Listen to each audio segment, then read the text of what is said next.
Campaign 2018 is sponsored by Wisconsin Hospital Association, Wisconsin Counties Association, Wisconsin Realtors Association, Marshfield Clinic Health System, AARP Wisconsin, and Campaign 2018 partner Milwaukee Journal-Sentinel.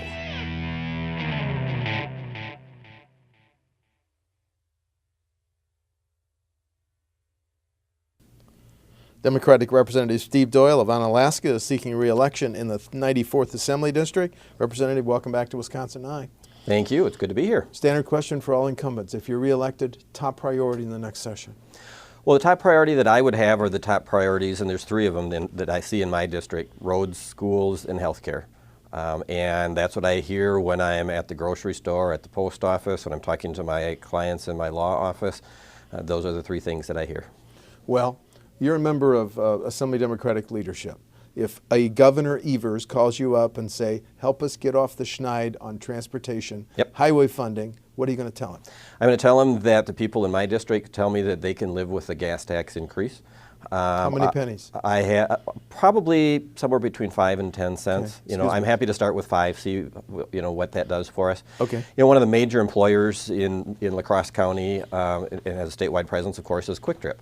And I talk to them regularly. They can tell you to the dollar how much a bad road costs them, and they have repeatedly told me we need to do something with the roads. They've also repeatedly told me they don't like tolls, and I don't either. But they've said gas tax makes the most sense. I have other major employers in my area, Reinhardt Foods, we've got City Brewing. In fact, City Brewing says that because of the state of our roads in Wisconsin now, they have to double pack all of their shipments because the bottles will break. What kind of a business plan is that where you have to double pack and incur that additional expense because your own home state's roads are so bad? We've got to do something. Okay, so start with some pennies increase in the gas tax. Yeah, and I think that's a start, and let's see what that does. I think that it's also important to not forget the little guy, being local government. I am a product of local government. I'm still on the La Crosse County Board, and we're hurting. All local governments across the state, and it's not just you can point to one and say, well, spend your money more wisely. It's hurting all over the state when it comes to local governments being able to afford their local roads. Well, let's transition to local governments. Local governments have lived with levy limits for 15 or so years. Time to keep them, to control property taxes, dial them back, or get rid of them? I'm okay with keeping levy limits or a variation of levy limits, maybe make them a little bit more flexible if the state meets its end of the bargain. When it comes to school funding, for example, there was that one magic moment in time when the state was paying 2/3 of the cost of education. Those days are gone. They need to come back. There was a time when the state paid a greater share of the cost of transportation, 30%. Now it's down to 17%. We need to get back to where they were. So if the state met its share of the burden, then you're going to have partners who are willing to walk hand in hand with the state and say, yeah, we'll keep the line on our spending as long as you do your part. Well, let's talk about schools. There's you voted against the state budget, but it did include a $600 million or so upper in state aid to K-12 schools. Now you're saying you want to go back to the 2/3. Have you? I don't know how much additional that would cost. Do you? I don't know that particular number, but it's not appropriate to say that we're the education administration when if you rob somebody of $1,000 and you give them $800 back, you're not being nice to them. Okay. So our public schools are still underfunded, and that's something that your party would address if you're in control in the next session. Absolutely, and I hear. Where would you come up with the money? Well, it's all about priorities. You have to decide what is worth spending your money on, whether it is funding education or higher education or roads or health care versus tax cuts or versus whatever else that that you're spending your money on in that particular budget. And I think that education has been given the short end of the stick in recent years. In the first year after Act 10, With the changes in benefits for public employees, school districts were able to manage, but every year since then, every budget since then, it's gotten more and more difficult. I talk to my school superintendents in La Crosse County all the time. They are some of the most creative, hardworking, dedicated people you can imagine, but there are no more rabbits in the hat for them to pull out. I mean, they are just begging for help. We have a record number of referendums that pass, but that's not fair. You know, when the state doesn't meet its end of the bargain and a school district says, okay, we're going to go to referendum to pay for operating expenses, and the voters say, well, yeah, that's a legitimate expense, and they approve it.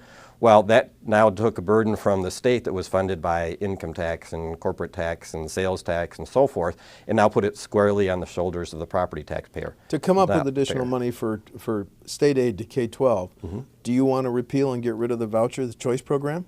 I am not a fan of vouchers. I think that it is appropriate for the Milwaukee-Racine area where it originated. I don't think it's appropriate the rest of the state. And by the way, on that topic, Please. I say that with background of my own. My parents went to private school. I went to Catholic school. My kids went to the same school.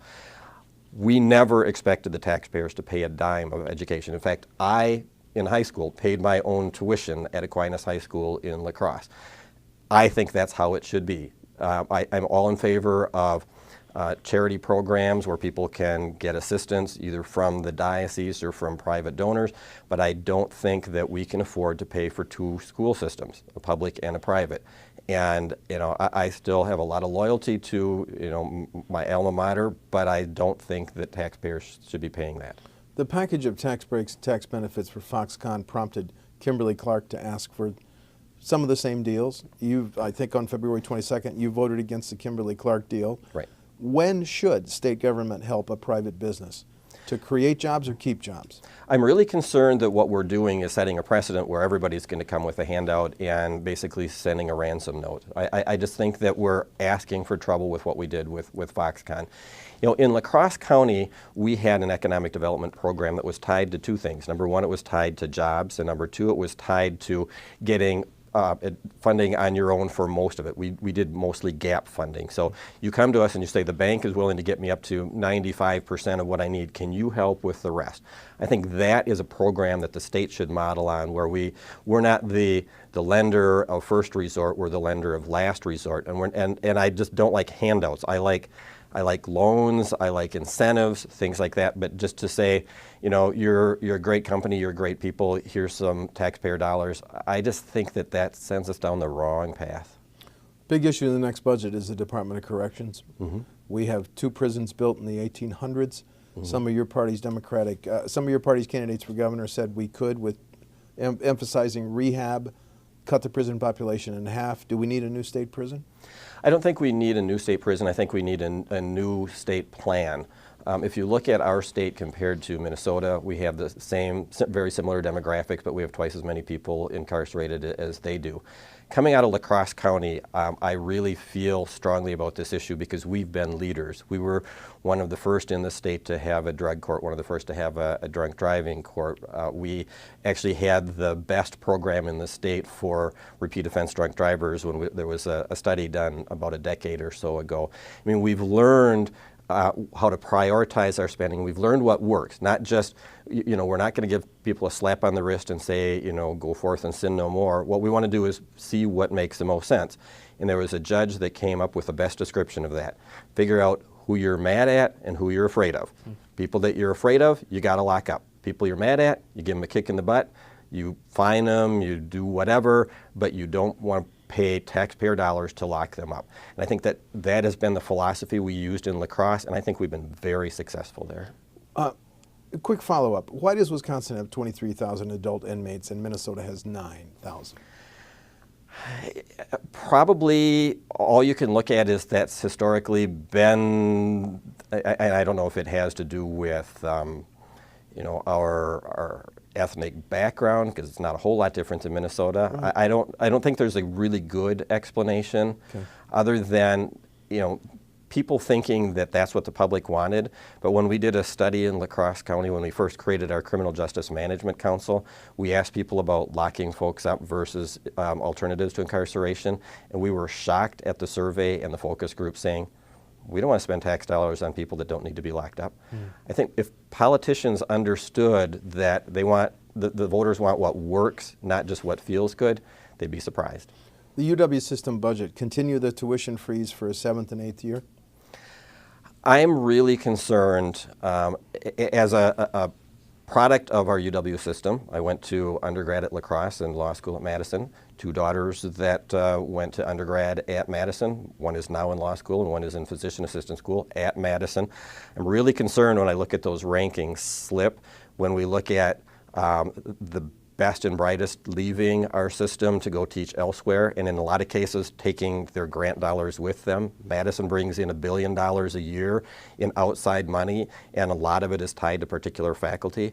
So when that starts to slip, that's that downward cycle that is really dangerous to continue on, because it takes so long to build your stature up, but it doesn't take long to trash it.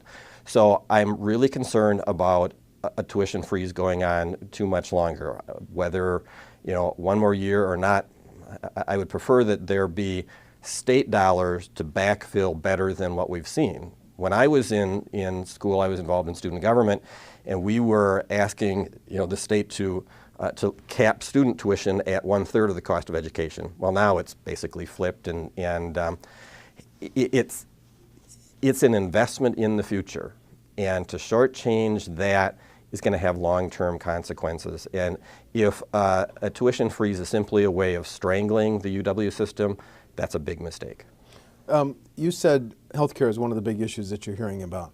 How can we protect and maybe even expand healthcare in rural Wisconsin, Steve? Well, a couple things. You know, obviously, we Democrats have been talking for, you know, ever, it seems like, to accept the federal Medicaid money, because that money could be used in a lot of different ways to help relieve things. But I also think in terms of access to health care in rural areas, we need to provide more incentives for people in the healthcare field to locate there. We need to maybe give some tuition abatement or student loan assistance.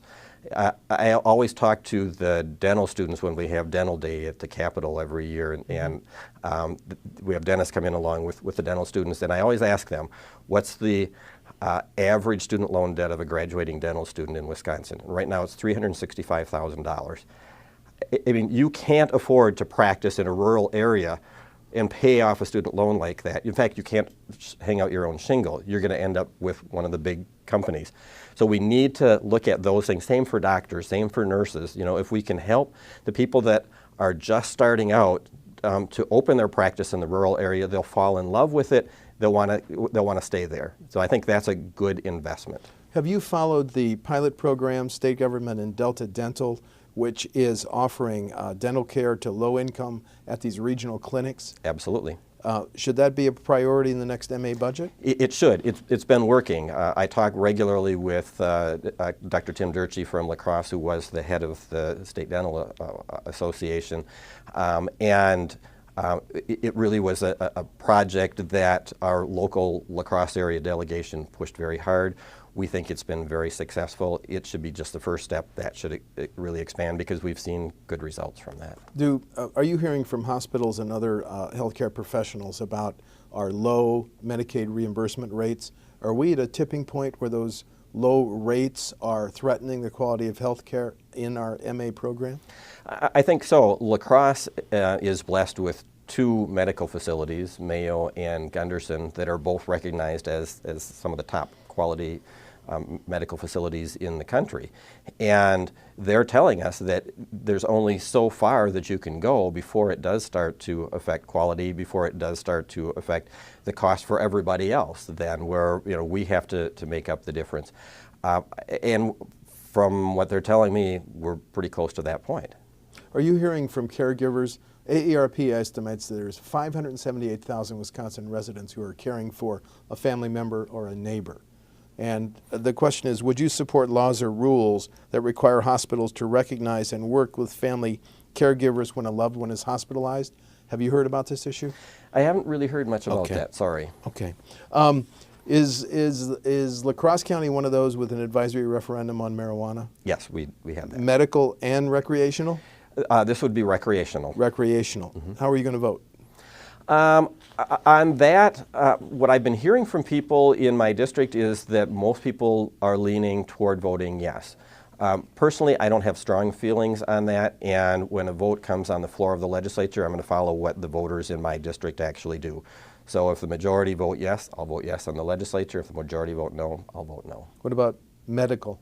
Well, medical is just a whole different issue. I mean, there's just no reason not to have medical marijuana. I mean, it's been studied, it's working in some areas. I have some people who in my district that my heart just goes out to. There's a gentleman in particular that I talk to regularly whose wife has a chronic debilitating disease. I mean, she can't even get off the couch, and the only thing that keeps her going is medical marijuana. And you know, by saying, no, you're going to be a junkie, or no, that's fake science or whatever, that's not fair to her. I mean, she knows what works. She's tried everything else, and this is a desperation thing.